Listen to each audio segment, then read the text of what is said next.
Good afternoon, everyone. I'm Dr. Ramya, Pharmacology PG. Today, our topic is about pharmacotherapy of peptic ulcer. Okay. So, what is peptic ulcer?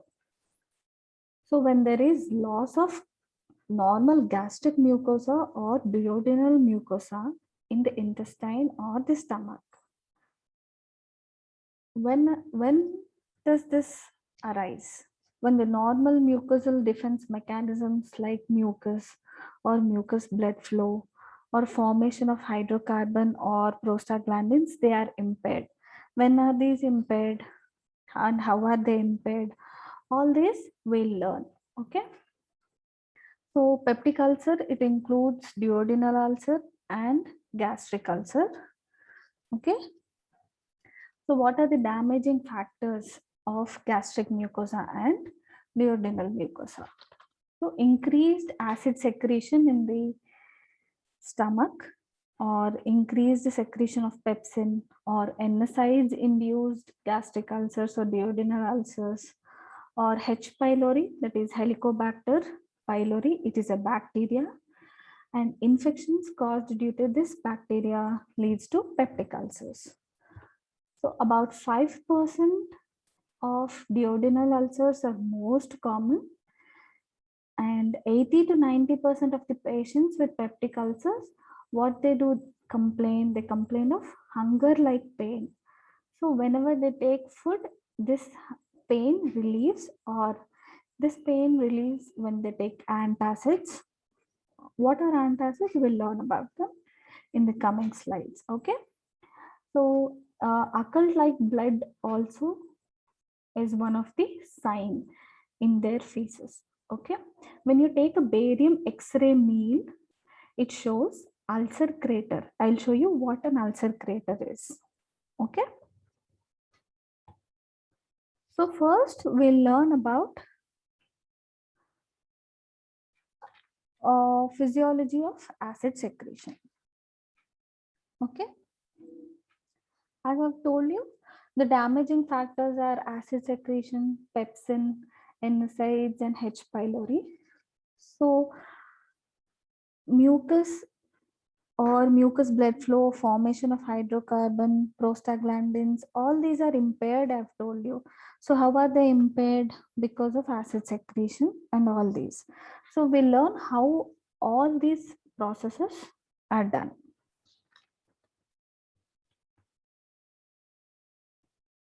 So physiology of acid secretion. There are three main stimulants in this physiology of acid secretions. So first, histamine, then acetylcholine and gastrin.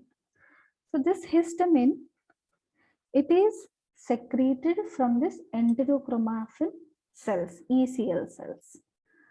This acetylcholine, it is secreted from this vagal efferents, and this gastrin, it is secreted from G cells. All these three major stimulants, they stimulate acid secretions into the parietal secretions from the parietal cells. From this parietal cells, they stimulate this proton pump, and through this proton pump, they secrete HCl. How is this happening? I'll explain. First, we'll learn about each and individual thing. Okay. Coming to first, acetylcholine. What does this acetylcholine do? This acetylcholine, it activates this M3 receptors which are present on the parietal cells. These parietal cells, they are present in on the stomach. Okay. Acetylcholine, they activate the muscarinic M3 receptors on the parietal cells, or M1 receptors which are present on the enterochromaffin cells. These M1 receptors, they indirectly stimulate this histamine and cause this histamine release. Okay.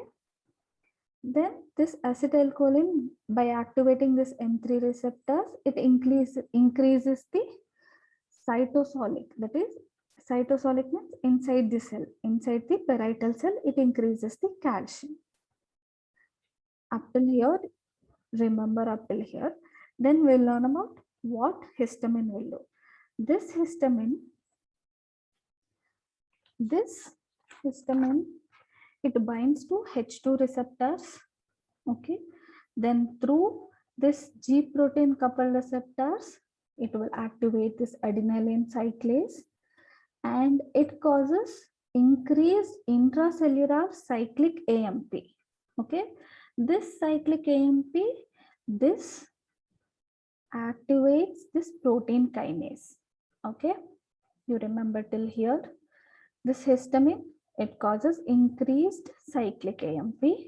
Acetylcholine causes increased cytosolic calcium. Then what does gastrin do? Gastrin also causes increased cytosolic calcium. Okay.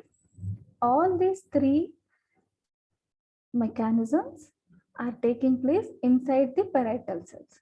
So first, increased cyclic AMP through histamine, increased cytosolic calcium through acetylcholine, again increased calcium through gastrin.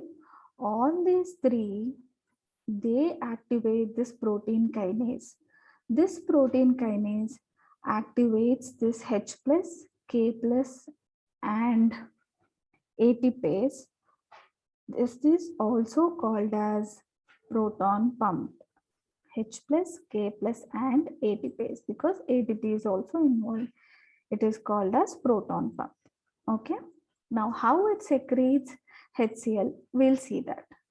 So here in parietal cells, a reaction, water and carbon dioxide reaction, H2O plus CO2. This reaction, it is catalyzed to H2CO3 by an enzyme called carbonic anhydrase. So this H2CO3, again, it dissociates into bicarbonate, that is HCO3 and H plus ion. H2CO3 dissociates into bicarbonate and H plus ions. This bicarbonate is secreted into the stomach, which is absorbed by the mucus. Then this bicarbonate, it forms a gel-like protective layer over the mucosal surface. Okay. This is secreted, and this is a bicarbonate is absorbed by the mucus. So this H plus ion, again from the parietal cells, it is secreted into the gastric mucosa. Okay. Then again chlorine ions, they are secreted into the stomach. Along with chlorine ions, potassium ions are also secreted into the gastric mucosa. So chlorine ions, potassium ions, and H plus ions from the parietal cells are secreted into the gastric mucosa. So this H plus ions and chlorine ions, they react and form HCl. So this is hydrochloric acid. HCl is an acid. So in this way, acid secretion is taking place. Okay. I hope you all have understood. So this is a protective layer here. When this layer is eroded or damaged, it forms an ulcer crater. So when there is acid secretion, it causes irritation to the normal layer of the stomach or mucosal layer, and it causes discomfort or pain, hunger-like pain in the ulcer. So pepsinogen, what is pepsinogen? It is synthesized by the, it is a proteolytic enzyme which is synthesized by the gastric fundus. Okay. So this pepsinogen is converted into pepsin. Whenever there is increased HCl secretion in the stomach, whenever there is pH which is less than 2, I think all of you know when pH is less than 7.5, it is acidic medium. Above 7.5 is alkaline medium. So whenever pH is less than 2, that is more acidic. So this pepsinogen is converted into pepsin. So this pepsin, so increased too much amounts of pepsin causes or erodes this mucin layer, gastric mucosa, and results in ulcer or peptic ulcer. Okay, so this is how increased secretion, gastric secretions leading to peptic ulcer. I'll repeat once again. As what is acetylcholine doing? Acetylcholine is activating muscarinic M3 receptors and causing increased calcium, cytosolic calcium, or it is acting on M1 receptors which are present on enterochromaffin cells, and indirectly they are stimulating histamine also. So histamine is also released. What is histamine doing? It is acting on H2 receptors and increasing cyclic AMP by acting on G stimulatory receptors and adenylyl cyclase. Okay, this step for increase cyclic AMP, it can be inhibited by PGE2. PGE2 are nothing but prostaglandins. Okay, I'll tell when I'm teaching about prostaglandin analogs. Okay, here as histamine, then again gastrin is also causing intracellular increased calcium. So increased cyclic AMP, increased cytosolic calcium, here also increased cytosolic calcium. All these three are activating protein kinase, and this is stimulating the proton pump and causing the acid secretion. So ultimately the major source is histamine. So histamine also can be called as chemostimulator, as it is more needed for acid secretion. So before going into the treatment, we'll know what are the gastric defense mechanisms against peptic ulcer. So what are the gastric defense mechanisms we have? Here we have prostaglandins. So what is presence of prostaglandins? What is this? What are the prostaglandins doing here? These prostaglandins like PGE2 and PGI2 in the gastric mucosa, they are already present. So they are physiological mechanisms which are already present in the body. So what do? They inhibit the cyclic AMP. So what when the cyclic AMP, when it is inhibiting the cyclic AMP, it is not activating protein kinase, it is not stimulating this proton pump. So indirectly gastric secretions, that is acid secretions, are decreased indirectly.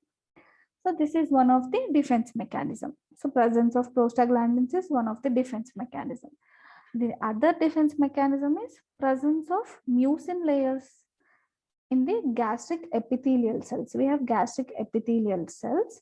So we have one of the mucin layers in the epithelial cells.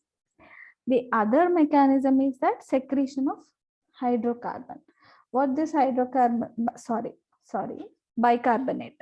What is this secretion of bicarbonate doing? This bicarbonate, it is absorbed by the mucus and it is forming a gel-like mucin layer which is protective to the gastric mucosa. So these are the three general defense mechanisms against peptic ulcers. In addition to this, what else prostaglandins do? These prostaglandins, they enhance the mucosal blood flow, that is inside the stomach and in the intestines. The mucosal blood flow, they increase and they stimulate this. Due to the increased blood flow, they stimulate the secretion of the mucus and also the bicarbonates, which indirectly decrease the gastric acid secretions. So we have 4 defense mechanisms. Now we'll come to the drug treatment of peptic ulcers. So what goals we need for the drug treatment of the peptic ulcers? First, relief from pain. Then we have to promote ulcer healing. Then we have to prevent the complications. Then we have to prevent the relapse. Okay. The currently available drugs, they provide adequate relief. They provide pain relief. They promote healing, and they also prevent complications. The problem is that relapse, they are not able to stop the relapse. Okay. So what is the classification?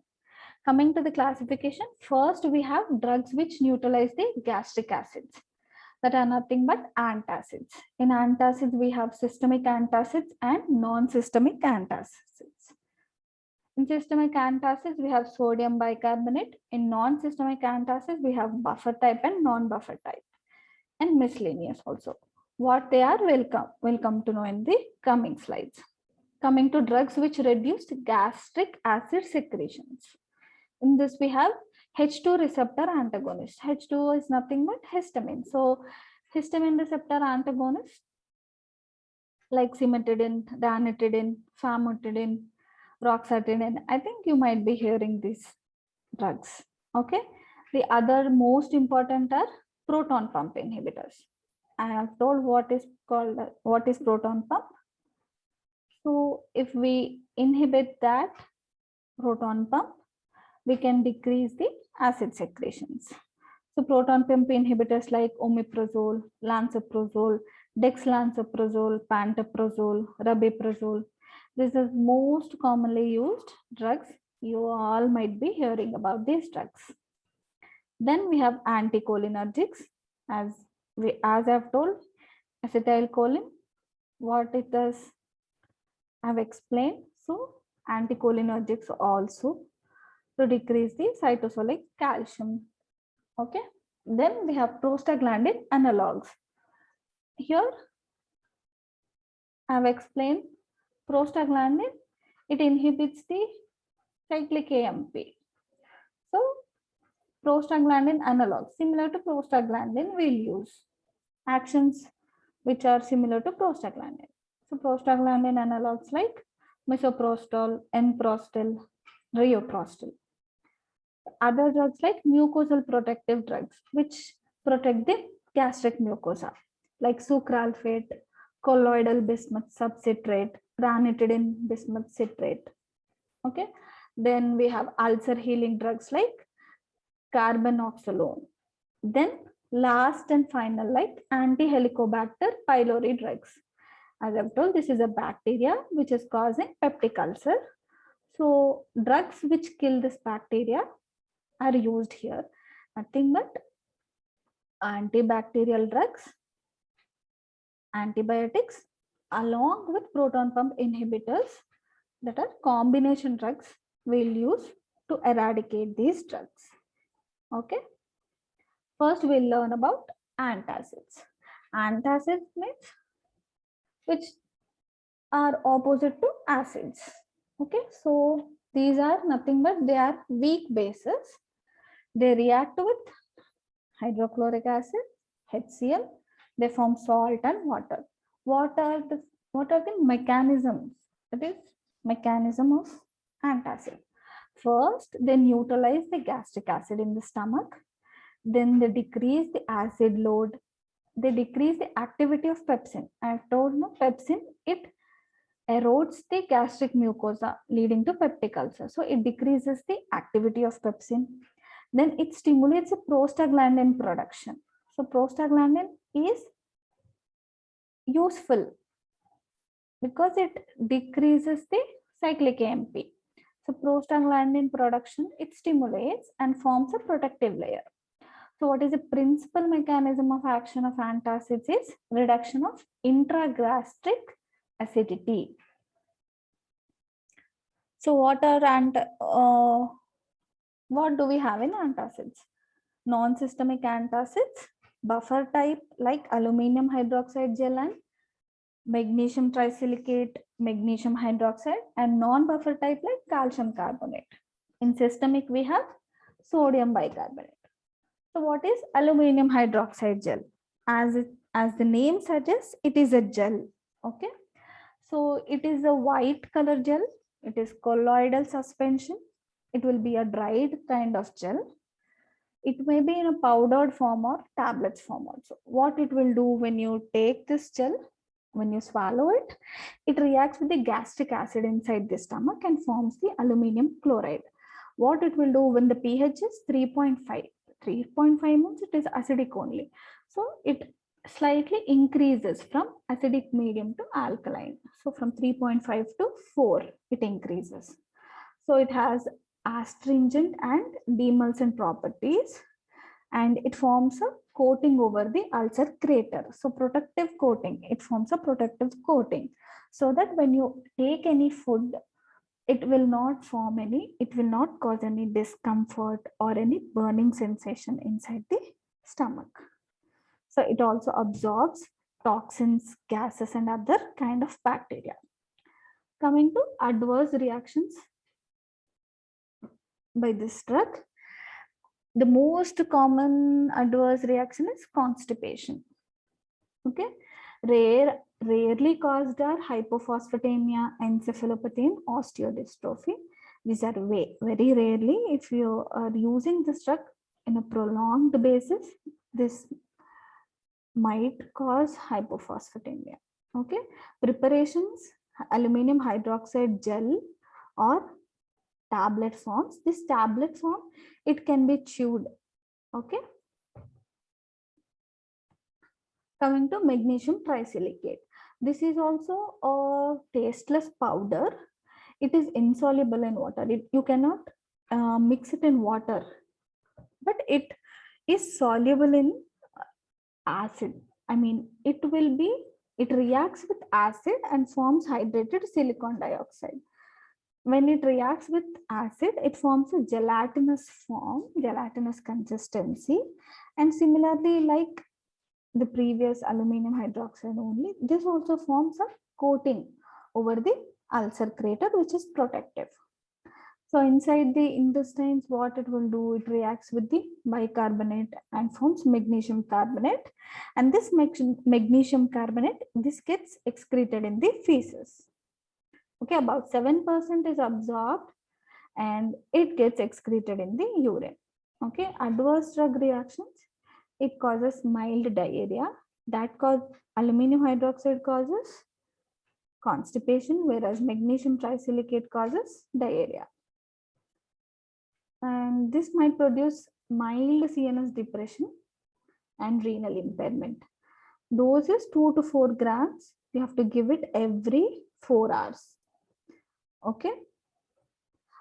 This buffer type of antacids, they do not disturb the normal acid-base balance of the body. Okay. Coming to calcium carbonate, this is systemic. It is also a white powdered and chalky taste. It gives a chalk piece kind of taste. In stomach, what it will do, it will react with gastric acid and forms calcium chloride. You don't have to remember all these reactions, but if you just remember whether it forms a gel or whether it's how it forms a protective layer on the ulcer crater, if you remember till that, it is enough. Okay, this calcium chloride, it reacts with bicarbonate and forms calcium carbonate, which is excreted in the urine. So this calcium carbonate, it is a very powerful antacid and it has fastest onset of action and it raises pH up to 7. Okay, so almost alkaline. Okay, so this causes belching because of its liberation of CO2, carbon dioxide. So excessive doses may lead to hypercalcemia, renal insufficiency, and metabolic acidosis. Another systemic antacid is magnesium hydroxide gel. What it does is it neutralizes HCl and it is also an efficacious antacid. This also raises pH to 7. Here you don't see any belching because it does not release any carbon dioxide. This also one of the adverse drug reaction is diarrhea. Coming to H2 receptor antagonists. These H2 receptor antagonists are most commonly prescribed for acid peptic diseases. So these are mostly available over the counter drugs. Like you can just go to the medical shop and ask him to give a Rantac or whatever you might be knowing, Rabib, Rantac. When you ask in the medical shop, you don't need a prescription. He will give you. So these kind of drugs are called as over the counter drugs. Okay, for paracetamol also, or few drugs like painkillers, you don't need any prescription.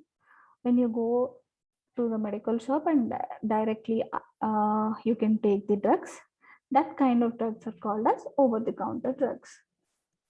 So these are over the counter drugs like cimetidine, ranitidine, famotidine, nizatidine, roxatidine, loxatidine. What is its main mechanism of action? They block the actions of histamine, which is released from the enterochromaffin cells. Okay. They also inhibit the stimulation of parietal cells by gastrin or acetylcholine. So three main mechanisms I've told: histamine, gastrin, and acetylcholine. Here it is blocking all the three mechanisms. So ultimately it is reducing the gastric acid secretions for longer duration of action, and it is also decreasing the pepsin production for shorter duration of action. Okay. So what are the clinical uses of H2 receptor antagonists? Gastroesophageal reflux disease, GERD. Then in duodenal and gastric ulcers, you can use this. Then NSAIDs induced ulcers. Then stress-related ulcers for prevention purposes. Then prevention of ulcer recurrences. Then Zollinger-Ellison syndrome. Coming to adverse effects of H2 receptor antagonists. The most common and these are rare, but when on prolonged use, it might result in these adverse effects: headache, fatigue, myalgia, and constipation.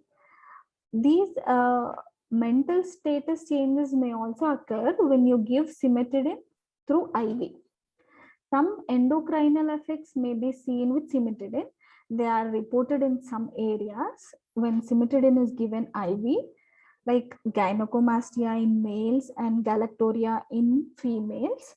These endocrinal effects have been reported with cimetidine. And one of the and another adverse effect is that H2 receptor antagonists, they reduce secretion of intrinsic factor, but there is no B12 deficiency. Okay, which you see basically in megaloblastic anemia. So it is advised that H2 receptor antagonists should be avoided in pregnancy and lactation. Okay. Coming to proton pump inhibitors. Proton pump inhibitors examples are omeprazole, esomeprazole, lansoprazole, dexlansoprazole, rabeprazole, and pantoprazole. Okay. Coming to pharmacokinetics of proton pump inhibitors. These are inactive prodrug kind of drugs. They are lipophilic and weak bases. They have short half-life. They are concentrated and activated at the site of action. Okay. They undergo rapid first pass metabolism and systemic hepatic metabolism, and they have negligible renal clearance, very little renal clearance. Okay. The presence of food, that is food decreases its bioavailability. So you have to you generally prescribe these drugs on empty stomach. As you all know, you might be noticing that Pantop or rabiprazole, you prescribe them to take early morning, like before breakfast, before taking any food, half an hour before taking breakfast. You might be seeing this. So why it is prescribed like that? Because food decreases its bioavailability. Okay, all these drugs, they have enteric coating because they have they get activated at the site of action. So they have enteric coating.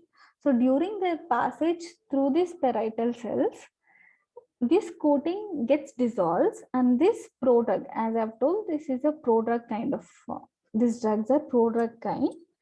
This prodrug, it gets absorbed in the intestine. This enteric coating gets dissolved first, then this prodrug gets absorbed.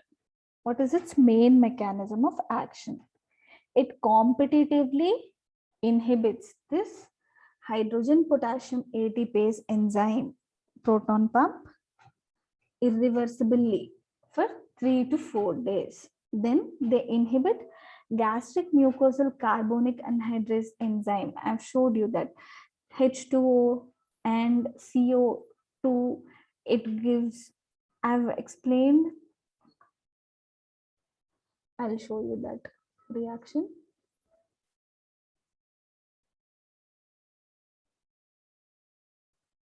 In this slide,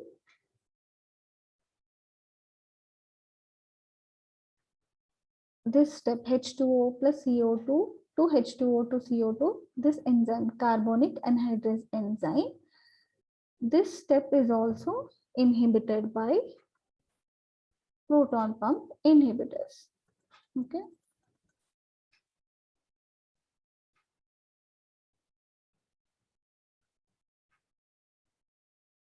Then, I'm sorry. And they reduce bicarbonate secretion in mucus. So these are the mechanism of actions. So what are the clinical uses of proton pump inhibitors? Similarly, like H2 receptor antagonists, they are also used in gastric esophageal reflux disease, GERD, then in duodenal and gastric ulcers, NSAIDs induced ulcers, stress related ulcers, prevention, then for prevention of ulcer recurrences, then Zollinger-Ellison syndrome. These PPIs, proton pump inhibitors, they also promote eradication of H. pylori infections by raising the intragastric pH when they are given in combination with antibiotics. After completion of the therapies, also this proton pump inhibitor, they are continued for about 4 to 6 weeks for ulcer healing. Okay. Coming to adverse effects of proton pump inhibitors: diarrhea, headache, abdominal pain. Some people complain these proton pump inhibitors, they cross placenta, but they are not teratogenic. They do not cause any harm to the fetus. Okay.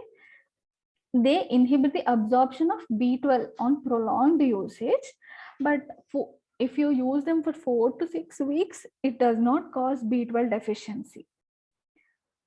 Okay. But generally, you do not prescribe any B12 supplements along with proton pump inhibitors because it decreases its B12 absorption. Okay. Coming to other adverse effects like enteric infections due to Shigella, Salmonella, and other bacterial colonizations. Okay, H. pylori patients on prolonged use of proton pump inhibitors, it may result in inflammations of the gastric body. And gastrin levels may rise, leading to hyperplasia of the enterochromaffin cells. This hyperplasia of ECL cells may transform into carcinoid tumors. Okay. So this is a clinical comparison of proton pump inhibitors: omeprazole, esomeprazole, lansoprazole, pantoprazole, and rabeprazole. So bioavailability is 55%, 70%, 85%, 77%, and 50%. So lansoprazole has the highest bioavailability. So this is most commonly used for H. pylori infections. Okay. So these are the clinical uses for duodenal and ulcers, GERD, NSAID-induced ulcers, Zollinger-Ellison syndrome, H. pylori eradication, and prevention of recurrences. So these are the basic doses for each drug. Okay, 20 to 40 mg. These are the doses. You don't have to remember. I have just put this slide for you to differentiate. Okay, therapy you can give for 6 to 8 weeks. Okay, IV dosage forms are also available for these drugs. Coming to anticholinergics, the examples are propanthelin and oxyphenonium. Okay, what does these drugs do? They block the basal secretions in fasting phase more effectively than when you take food. They cannot block the secretions. What do? They increase the gastric emptying time, but this is not helpful for us because it causes prolonged exposure of the ulcer bed to the gastric acid due to the food. So which is unsuitable for the peptic ulcer because longer duration of this food to the ulcer bed, it causes more gastric irritation. So more pain, more discomfort. So this is a bad sign, bad symptom. So these are not more prescribed. So they should not be given in GERD. It worsens this condition. Okay. Other drugs like pyranzapine and telanzapine, they act by blocking M1 receptors. Okay. They are not available in India, but still they are doing researches on these drugs. Okay. They act on M1 receptors. Where are these M1 receptors? I have told you they are present on enterochromaffin cells. M3 receptors are present on parietal cells. Okay. Coming to prostaglandin analogs. Prostaglandin analogs, what I have told you, they inhibit the cyclic AMP, they decrease the cyclic AMP.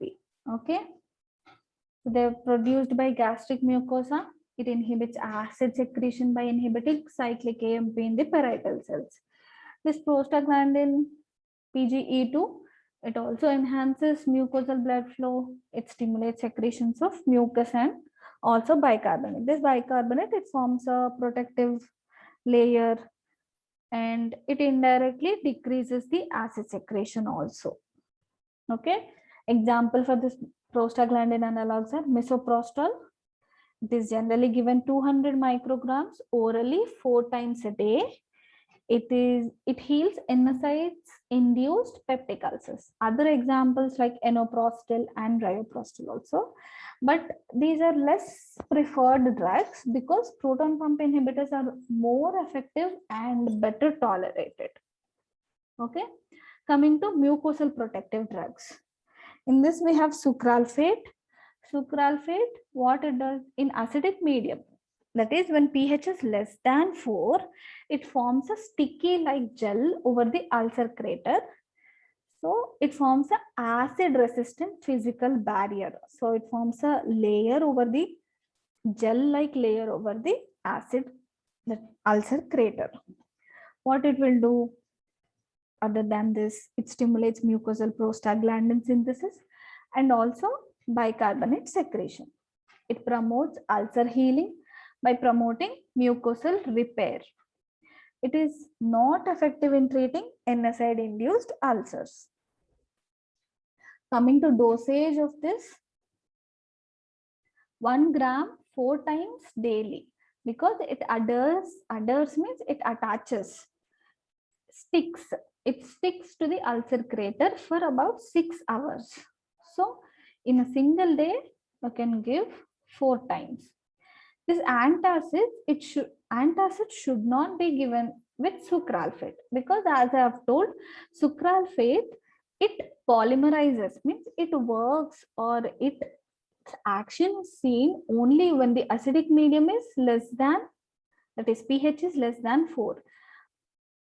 But as I've told, antacids, they increase pH from 3.5 to 4 or above.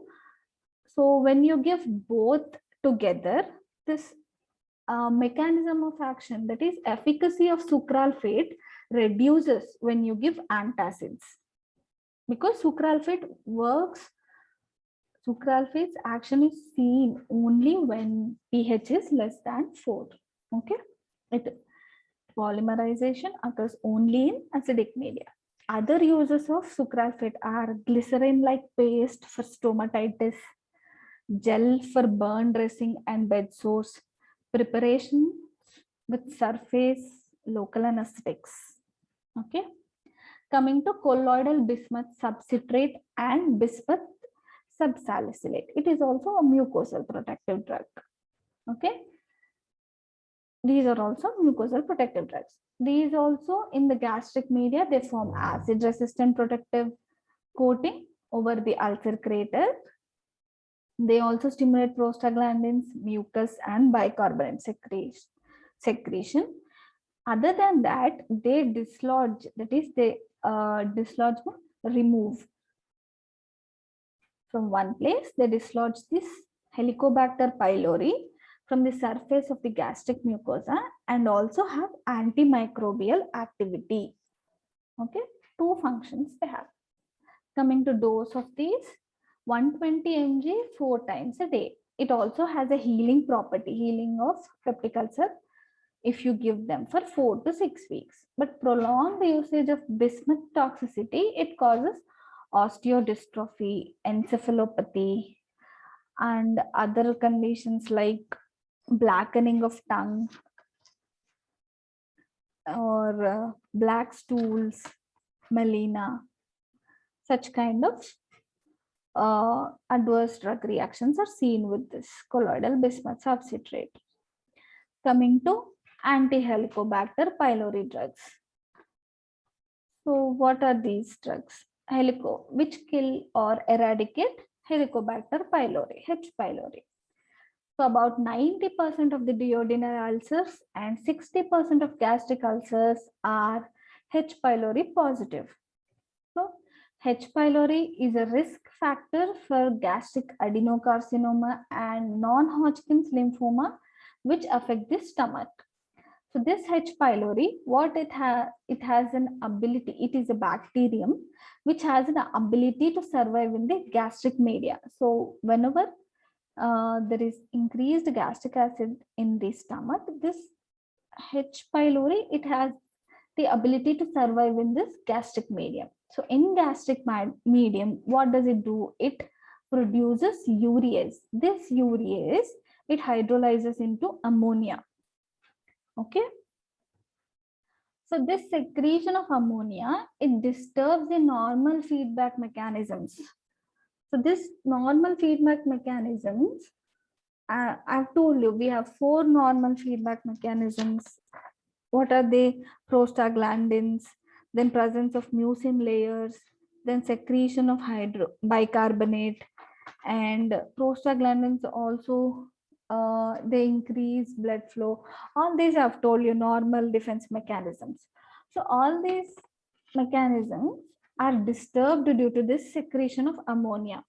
So because of this disturbance, it causes more secretion of gastric acid. Okay. This H. pylori, it also produces other proteolytic enzymes like proteases and lipases, which cause the further damage to the mucosal epithelial cell membrane, leading to the chronic inflammation of the gastric mucosa.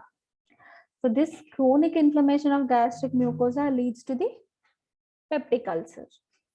Okay, in this way, H. pylori results in peptic ulcer. First, it produces urease. This urease is hydrolyzed to ammonia. This ammonia, it disturbs the normal negative feedback mechanism and secretes more gastric acid.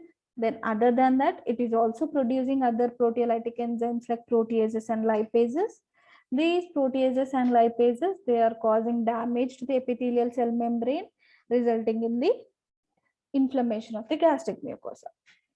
This H. pylori infection, it can be detected by urea breath test. Okay, so how it can be eradicated?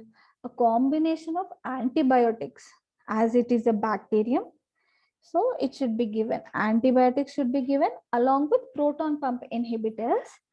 They are more effective.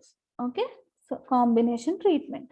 So what are the combination treatments? So we have therapies: triple therapy, quadruple therapy, and sequential therapy. Triple therapy means three drug combination. Quadruple therapy means four drug combinations. So we'll give this triple therapy and quadruple therapy for 14 days. So 14-day regimen, we call this as regimen. So this 14-day regimen of triple therapy includes one proton pump inhibitor twice daily. That is, for 14 days in a BD dose, you will give one proton pump inhibitor. Which proton pump inhibitor I will tell you. So one proton pump inhibitor plus clarithromycin 500 mg. This also in a BD dose, plus amoxicillin 1 gram BD or metronidazole. Amoxicillin or metronidazole. It will not be clarithromycin or metronidazole. Clarithromycin is compulsory drug. Okay. And proton pump inhibitor is also a compulsory drug. So it will be either amoxicillin or metronidazole. So one proton pump inhibitor, then clarithromycin and amoxicillin. Proton pump inhibitor, it will be mostly lansoprazole or omeprazole. Dosage, I will tell you. What are the most common proton pump inhibitors we'll be using, I'll tell you. Coming to 14-day regimen of quadruple therapy. Quadruple means, as I've told, 4 drug combination. Here also proton pump inhibitor twice a day, 2 times in a day, plus metronidazole 500 mg thrice a day. TID means 3 times in a day, plus bismuth subsalicylate 525 mg, plus tetracycline 500 mg. QID means 4 times in a day. Okay, proton pump inhibitor, metronidazole, bismuth subsalicylate plus tetracycline. All these 4 drugs or other 4 drug combination is H2 receptor antagonist twice a day plus bismuth subsalicylate 525 mg plus metronidazole 250 mg plus tetracycline 500 mg 4 times a day. So it will be either proton pump inhibitor or H2 receptor antagonist. Okay. Then other than that, we have 10 days sequential treatment. We have triple therapy, quadruple therapy, sequential treatment for H. pylori eradication. So for sequential treatment, we'll give for 10 days. So first 5 days, from day 1 to day 5, we'll give a proton pump inhibitor in a BD dose, that is twice in a day, plus amoxicillin 1 gram in BD dose.